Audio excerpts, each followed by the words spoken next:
오늘 말씀은 스바냐 1장 7절부터 13절 오문에서의 부르짖는 소리라고 하는 제목의 말씀입니다. 오늘 말씀에서 우리가 10절 말씀을 한번 다시 살펴보도록 하겠습니다. 10절 말씀에 보면 같이 읽을까? 나 여호와가 말하노라. 그날의 오문에서는 부르짖는 소리가, 제 구역에서는 울음소리가, 작은 성전에서는 무너지는 소리가 일어나리라. 여기 오문이라고 하는 그러한 문에 대해서 이야기를 하고 있습니다. 여러 그 예루살렘 성곽을 돌아가면서 여러 문이 있었는데 오문, 시게이트라고 하는 오문이라고 하는 문이 있습니다. 이 오문은 저 예루살렘 성곽의 북쪽편으로다가 북서쪽에 있는 그러한 문입니다. 지금의 다마스커스 문이라 이렇게 일컬어지는 문으로 말할 수가 있겠어요. 그것이 다메섹으로 통하기 때문에 다마스커스 문 그렇게 오늘날에 부르고 있습니다.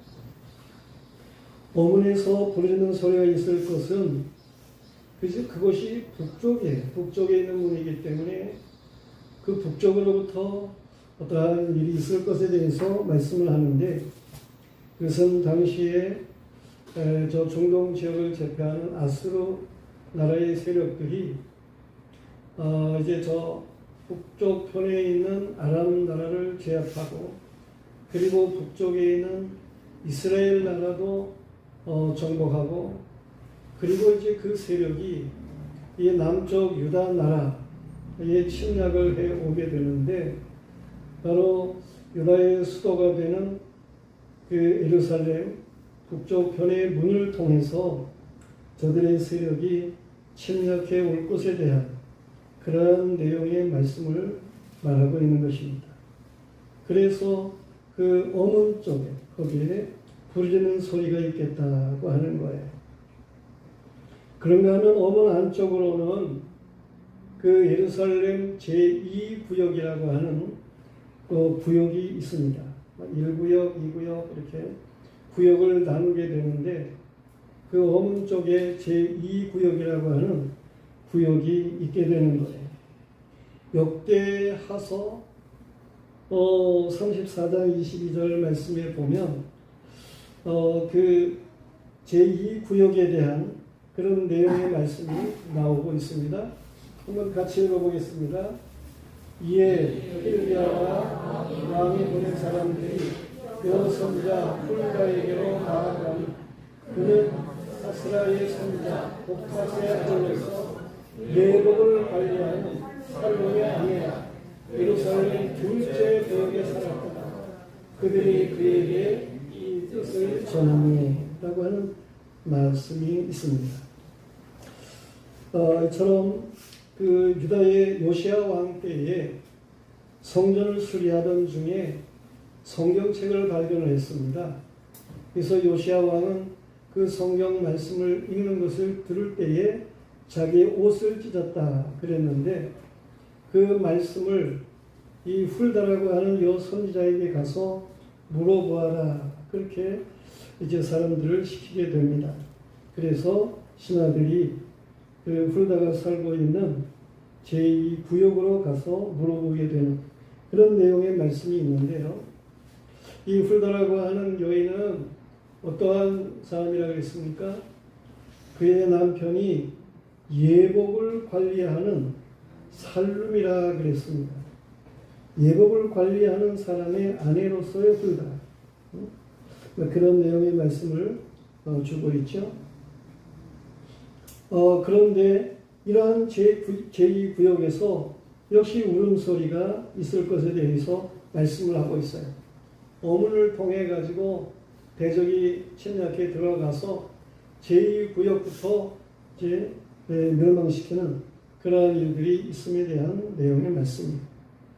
그리고 작은 산들에서 또 역시 이 무너지는 소리가 날 것에 대해서 말씀을 하고 있는데 이 어문 쪽으로 침투한 대적이 그 예루살렘의 언덕에 산에 세워진 그러한 성읍이기 때문에 작은 언덕들이 있기도 하고 뭐 그랬습니다. 그래서 작은 산들이라 이렇게 표현을 하고 있는 것이죠. 하여튼 어문을 통해서 제2구역을 통해서 이 예루살렘의 그 언덕된 이러한 지역을 대적이 점령해 들어갈 것에 대한 말씀이에요. 여호와께서는 스바냐 선지자를 통해서 그날이 있을 일에 대해서 이 말씀을 하고 있는 것입니다. 그날은 여호와의 큰 날입니다. 그날에 대해서는 1장 14절부터 16절에서 말씀을 하고 있어요. 그날이 어떤 날입니까? 한번 읽어보겠습니다. 그날은 분노의 날이요. 14절부터 여호와의 큰 날이 가깝도다. 가깝고도 빠르도다. 여호와의 날의 소리로다. 용사가 거기서 신이 슬피 우는도다. 그날은 분노의 날이요. 환난과 고통의 날이요. 황폐와 패망의 날이요. 한탄하고 어두운 날이요. 구름과 흑암의 날이요. 나팔을 불어 경고하며 견고한 성읍들을 치며 높은 망대를 치는 날이로다. 이처럼 대적으로 인해서 전쟁이 일어나고 심히 황폐해지는 이러한 일들이 있을 것에 대한 말씀을 주고 있어요. 여기에 11절 말씀에 보면은 거기에 막데스라고 하는 그러한 지역에 대해서 말씀을 하고 있습니다. 막데스 주민들아 너희는 슬피 울라. 가나안 백성이 다 패망하고 은을 거래하는 자들이 끊어졌습니다. 그랬는데 이 막데스 주민이라고 하는 말이 뭡니까? 막데스라고 하는 말이 이거리 영어를 몰탈이라고 하는 그러한 단어로서 이 죽도록 결정된 그런 운명에 대해서 말씀을 하고 있는 그러한 단어인 것입니다.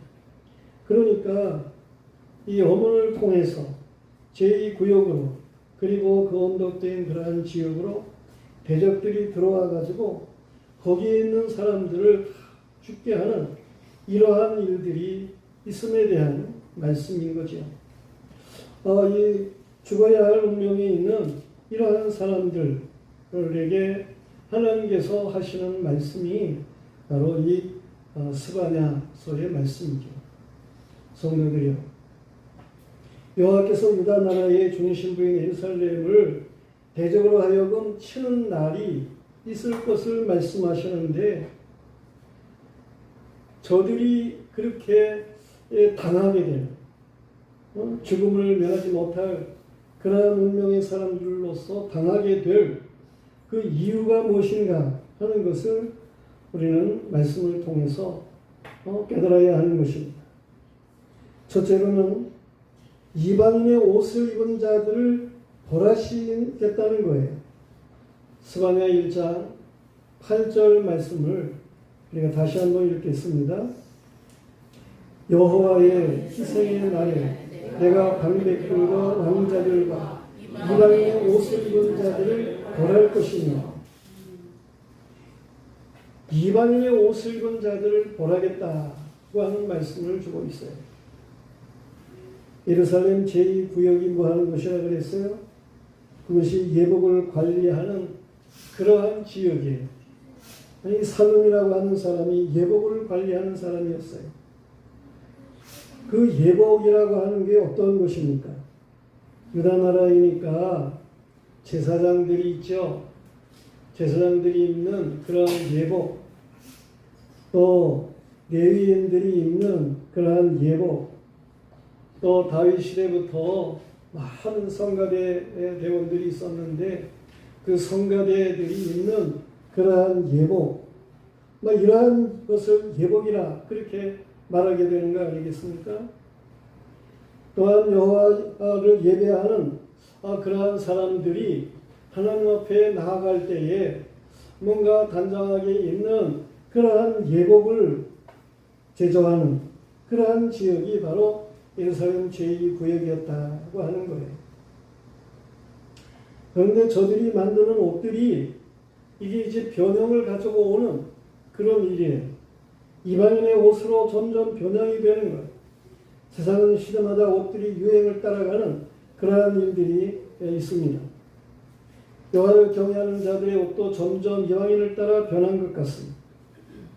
이 스마냐 선지자 당시에 예복을 관리하는 제2구역이 급기야 이방인의 옷이라고 하는 게 뭐겠어요? 그것은 이방인들이 우상을 숭배하는 그런 그런 옷을 만드는 것으로 이 제2구역이 변했다. 이렇게 볼 수 있는 거예요. 유다 백성이 이방인의 옷을 입었을 수도 있고, 딱히 이방인의 옷이 아닐지라도 마음의 옷이 이방인의 옷을 입은 이러한 모습을 볼 수 있습니다. 즉 이방인들이 숭상한 우상을 숭배하는 사람들이 많았다는 말이에요. 바알을 숭상하는 자들이 있었고 그마림이라고 하는 우상을 숭상하는 자들이 있었음을 1장 4절에서 말씀을 하고 있습니다. 1장 5절에서는 저 하늘의 1월 성신을 경배하는, 그리고 암몬 사람들이 숭상하는 밀감 우상을 숭상하는 그러한 일이 있었음에 대해서도 말씀을 하고 있어요. 이렇게 이방인들이 숭상하는 우상을 섬기는 자들로 행동을 하게 되니까 저들을 가리켜서 이방인의 옷을 입은 자들이라 그렇게 말하게 되는 것입니다. 방백들이 애굽이나 아수르나 아람이나 바벨론 나라를 의존하는 일이 있었는데 벌써 그들의 마음에는 이처럼 이방인의 모든 것을 따르는 옷을 입은 자들이라 그렇게 말을 할 수 있어요. 이 옷이라고 하는 것, 어떤 옷을 입느냐 하는 것에 따라서 그 행동이 달라집니다. 이방인의 옷을 입으면 이방인같이 행동을 합니다. 마음에 벌써 그렇게 옷을 입으면 그렇게 행동을 하도록 되어 있는 거예요. 전에 향목이 되어가지고 저 안녕 창밖골에 가서 예비군들을 이제 정신교육을 시키고 그러는데, 그 예비군들 옷을 입혀놓으면 그 예비군들이 뭐 다 하나같이 막 아무렇게나 행동을 합니다. 저들이 예비군복을 벗으면 뭐 선생님도 있고 사장님도 있고 뭐 이렇게 나름대로 점잖하게 다닐 수 있는 그런 사람들인데, 예비군복 입혀놓으면 뭐 다 똑같아요. 형편없이 말도 하고 형편없이 행동하고 뭐 그런 것을 보게 됩니다. 어떤 옷을 입느냐 하는 것이 참 중요해요. 우리는 이방인의 옷을 입어서는 안 된다라고 하는 것입니다. 전통을 중요시하는 천주교 신부들이 시대를 따라서 이렇게 절기에 따라서 옷을 사치스럽게 입고 혼란스럽게 옷을 입게 되는 일들이 있습니다. 그러니까 저들은 전통주의자가 되는 거예요. 그런 옷을 입고 그때의 전통으로 돌아가려고 하는 그런 모습들을 가지게 되고 그러는 것입니다. 물론 개신교회 목사들도 뭐 다를 바가 없겠습니다만은 뭐 목사로서 안수받을 때에 가운을 입게 되고 그러는데 그것이 외식이다 뭐 해가지고 가운까지 다 벗어던지고 그러는 일들이 있게 되고 그렇습니다. 그래서 다른 옷을 입으려고 하는 그런 일들이 있습니다. 심각한 것은 이 유다 나라 방백들이나 제사장들이 이방인의 옷을 입었다라고 하는 거예요. 여호와께서 예복을 관리하는 예루살렘 제2구역의 울음소리가 나게 하는 것은 이게 다 저들이 그렇게 잘못된 그러한 모습으로 나가니까 결국은 이런 비참한 일들이 생겼다라고 하는 말씀입니다. 우리는 보다 영적인 특별한 의미를 품고 이 이방인의 옷에 대한 것들을 생각할 수 있어야 돼요. 성도들이요. 우리는 어떤 옷을 입어야 합니까? 우리는 주님의 신부로서의 예복을 입는 이런 믿음의 사람들이어야 하는 거예요. 예배당에 나오면서 무슨 옷을 물론 단정하게 입어야죠. 너무 속되게 옷을 입어서는 안 됩니다. 예복이 될 만한 옷을 입고 이렇게 나오는 것이 좋습니다. 이 말은 좋은 옷을 입으라는 얘기가 아닙니다. 깨끗하고 단정하게 착용하는 그런 것이 필요하다. 그런 말씀이에요. 보다 중요한 것은 마음의 옷입니다. 마음의 옷. 우리는 마음에 정말 믿음은 예수 그리스도 그의 속죄에 피묻은 예복을 입는 이런 사람들이 되어야 됩니다. 그리스도의 피에 빠른 영적인 흰옷을 입는 이러한 성도가 되어야 하는 것입니다. 예수님께서 옷에 대해서 말씀하신 적이 있어요. 저희들에게 너희는 가서 사거리 길에 가가지고 하는 사람들을 강권해서 이 주의 잔치집을 채우라는 거예요. 그래가지고 많은 사람들이 정말 모였습니다. 잔치를 하게 됩니다. 그러는데 주인이 와서 고개 걷다는 거죠. 보니까 거기에 예복을 입지 않은 사람이 있는 거예요. 그랬을 때 그분 주인이 이제 왕인데 왕이 보니까 왕이 잔치에 참여하면서도 예복을 입지를 않은 거예요. 그래 그런 사람들을 너 붙잡아서 너 왜 예복을 안 입었느냐? 그러니까 아무 말도 못하다라는 거죠. 유구무원이었다는 거예요. 그랬을 때 그 사람들을 다 결박을 해가지고 저 밖에 어두운 곳에 던져서 그것에 슬피 울며 이를 갈게 하는 일이 있게 해라. 그렇게 왕이 말을 했다라고 하는 비유로 예수님이 말씀하심이 있습니다. 우리 주님이 보시기에 이방인의 옷을 입은 자들 그들을 내치시는 거예요. 저들을 벌하시는 거예요. 우리는 하나님 앞에 성도로서의 합당한 예복을 입는 자들이 되어야 하는 것입니다. 마음의 말이에요. 영적으로 우리는 주님 앞에 합당한 예복을 입는 자들이 되어야 하는 것입니다. 그런가 하면 이 망하는 자들은 어떤 사람들입니까?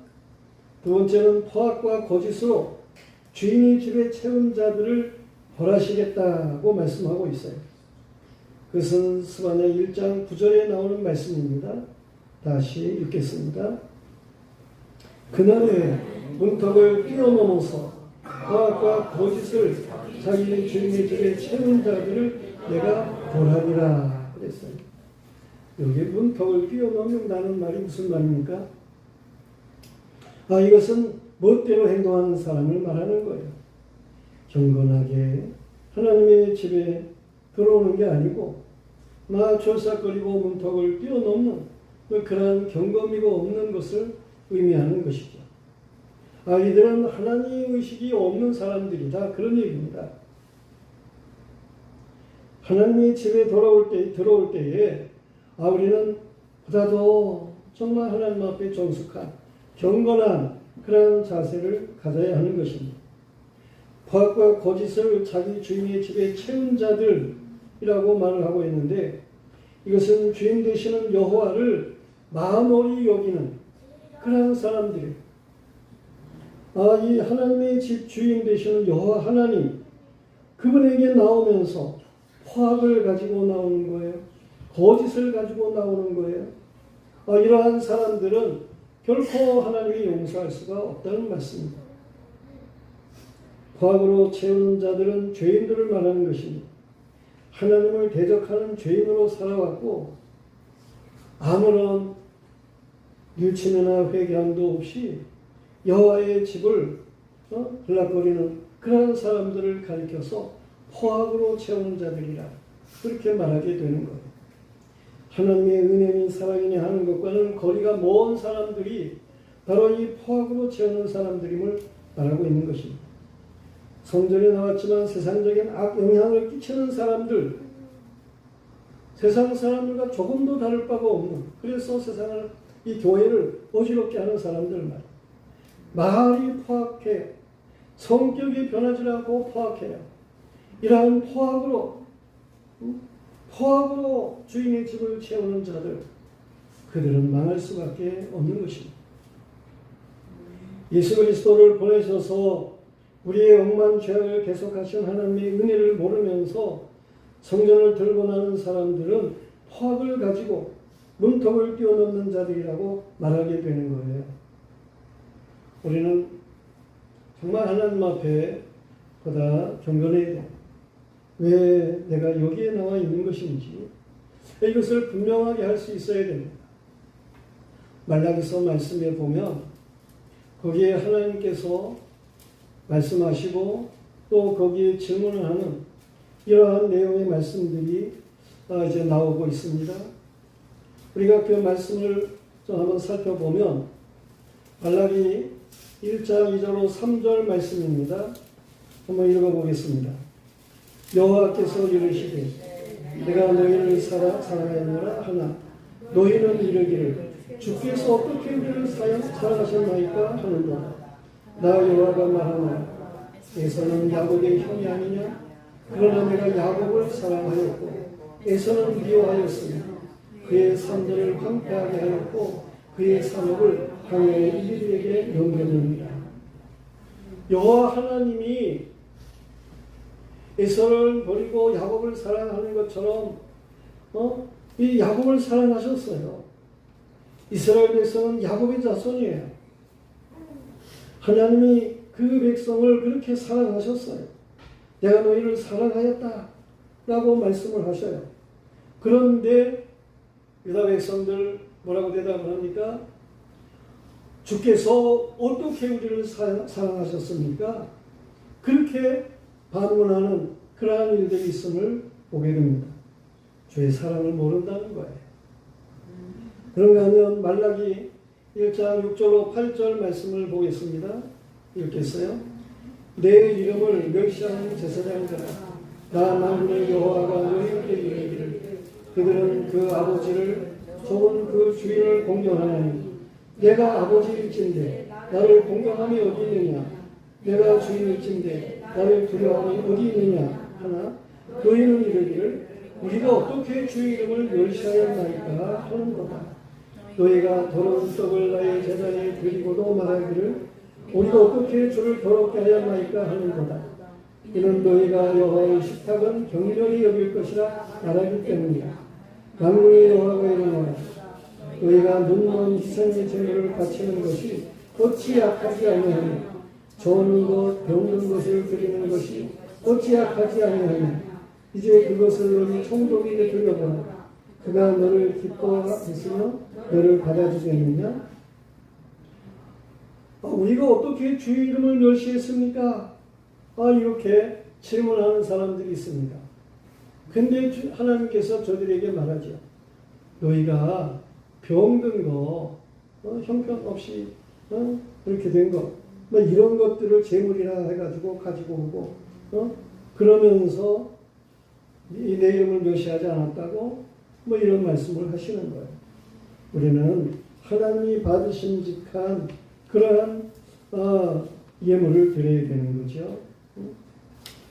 이 포악으로 거짓으로 이렇게 하나님의 집을 채우려고 해서는 안 된다 하는 말씀입니다. 그런가 하면 말라기 2장 17절에도 질문이 나옵니다. 이렇게 써요. 너희가 말로 여호와를 괴롭게 하고도 이르기를 우리가 어떻게 여호와를 괴롭혀 드렸나이까 하는도다. 이는 너희가 말하기를 온 악을 행하는 자는 여호와의 눈에 좋게 보이며 그에게 기쁨이 된다 하며 또 말하기를 정의의 하나님이 어디 계시냐 합니다.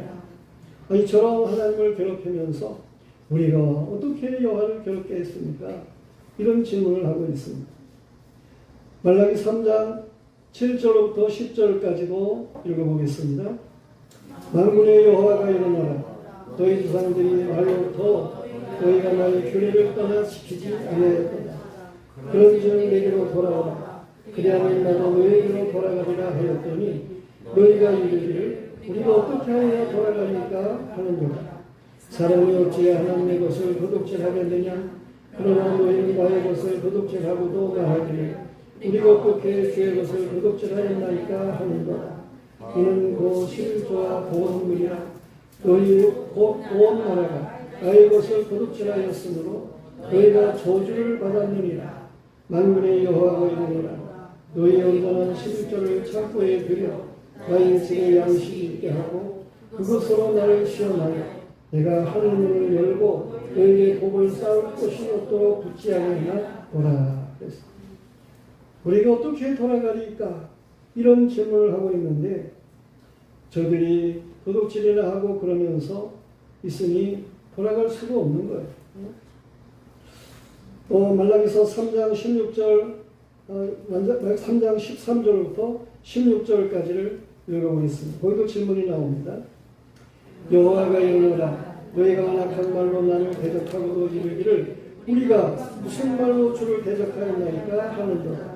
이는 너희가 말하기를 하나님을 섬기는 것이 헛되니 만군의 여호와 앞에서 그 명령을 지키며 슬프게 행하는 것이 무엇이 유익하리요.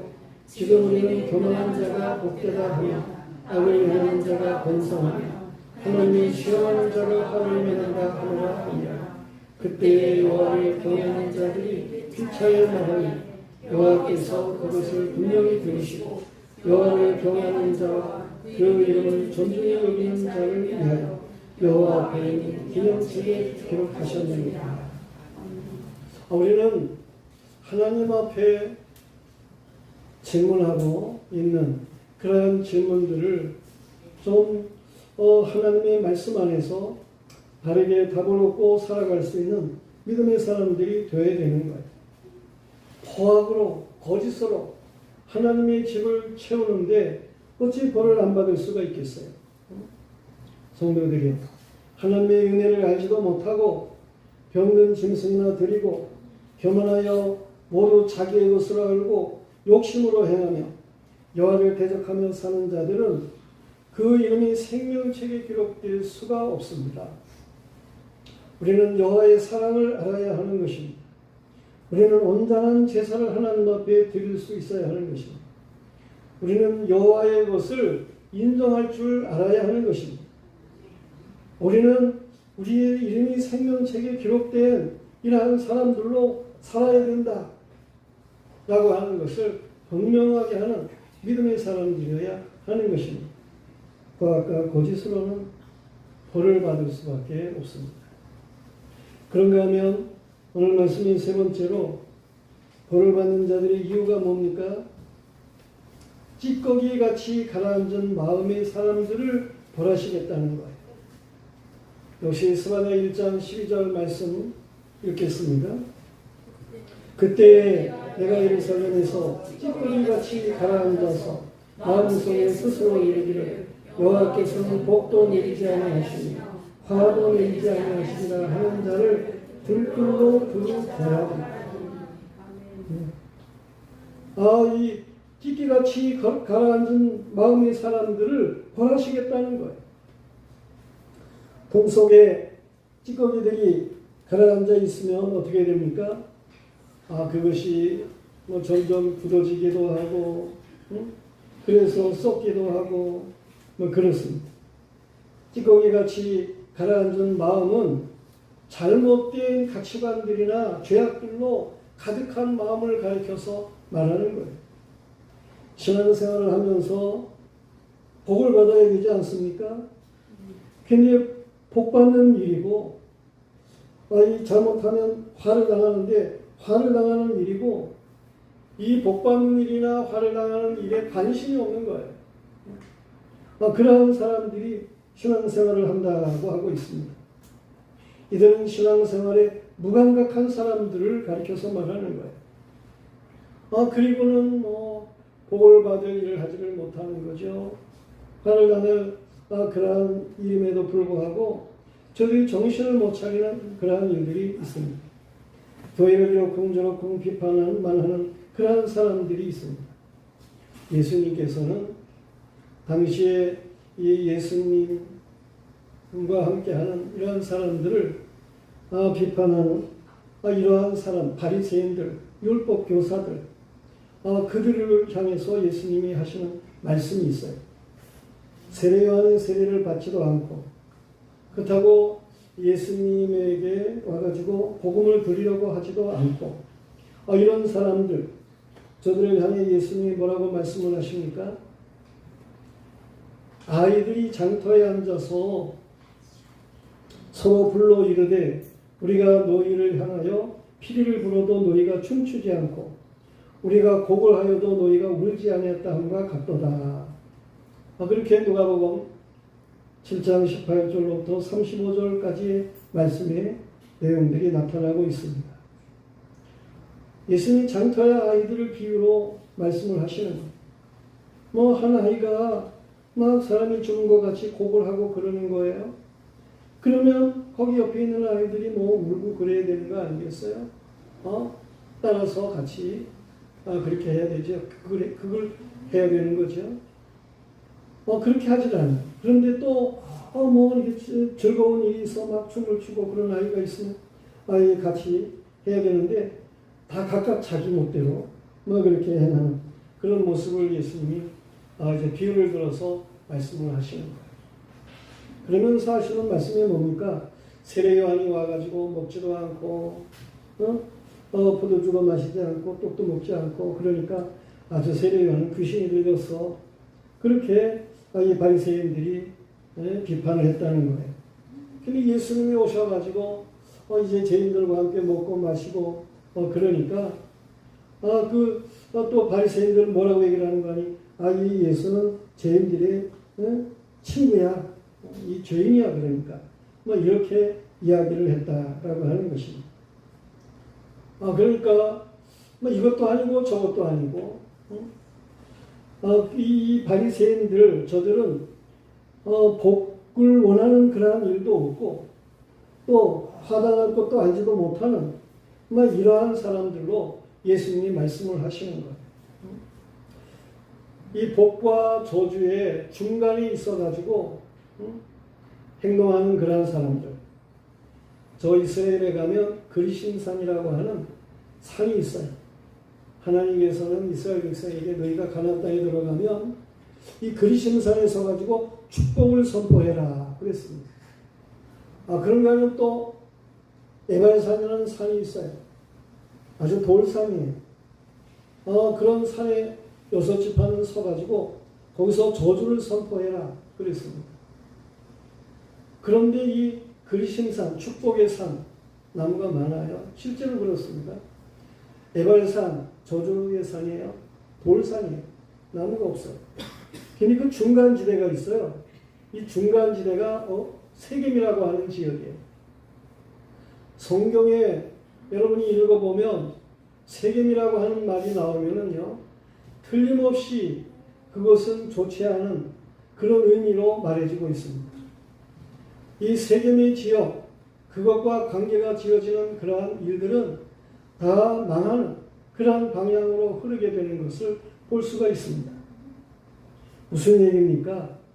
축복과 저주의 중간에 어정쩡하게 행동하는 이러한 사람들은 망할 수밖에 없다. 그런 얘기입니다. 우리는 하나님 앞에 복을 사모할 줄 알아야 되는 거예요. 이렇게 찌꺼기같이 가라앉아가지고 있는 그러한 사람들.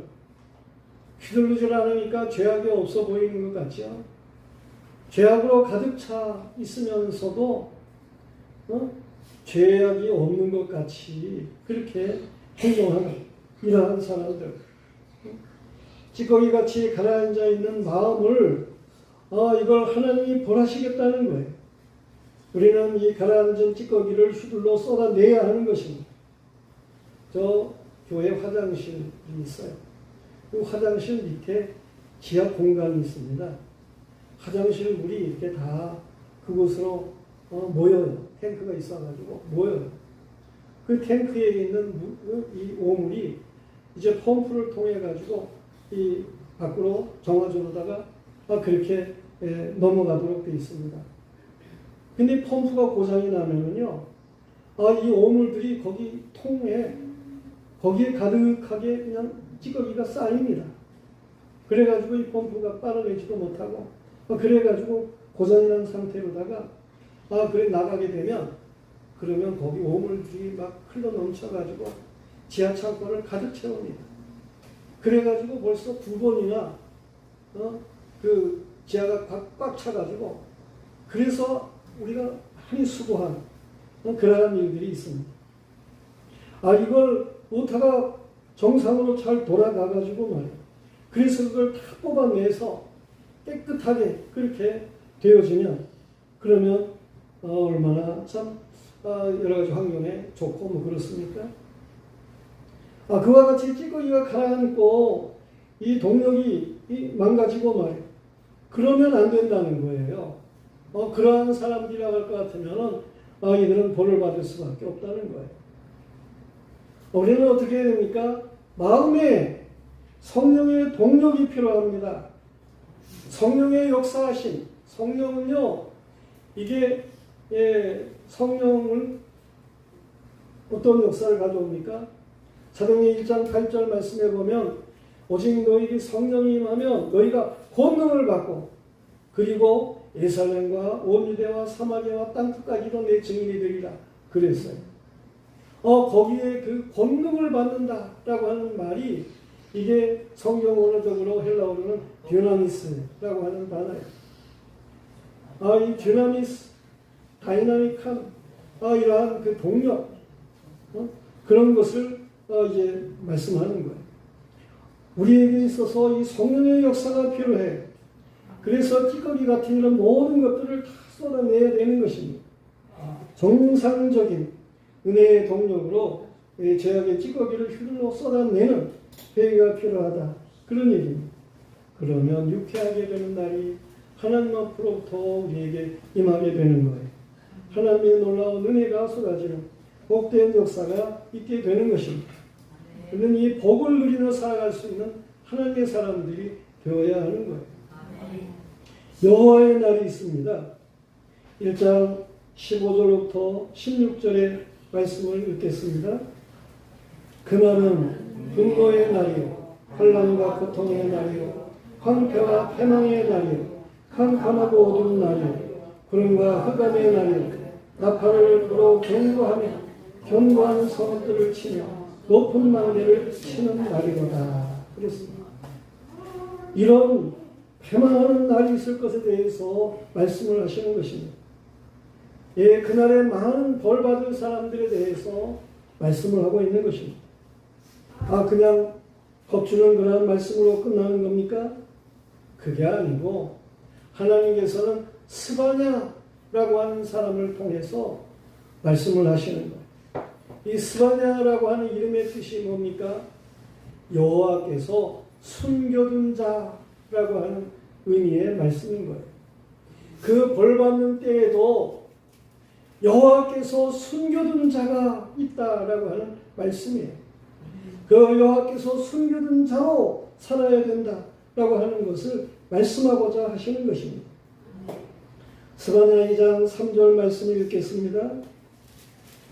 여호와의 규례를 지키는 세상의 모든 겸손한 자들아 너희는 여호와를 찾으며 공의와 겸손을 구하라. 너희가 혹시 여호와의 분노의 날에 순김을 얻으리라. 누가 순김을 얻는다고요? 여호와의 규례를 지키는 자들, 저들이 순김을 받습니다. 세상의 모든 겸손의 사람들, 저들이 순김을 받는 자들입니다. 여호와를 찾는 사람들, 저들이 그날에 순김을 받는 자들이에요. 보호를 받는 자들. 공의와 겸손을 구하는 그들이 여호와의 분노의 날에 보호를 받는, 순김을 받는 그러한 사람들인 것입니다.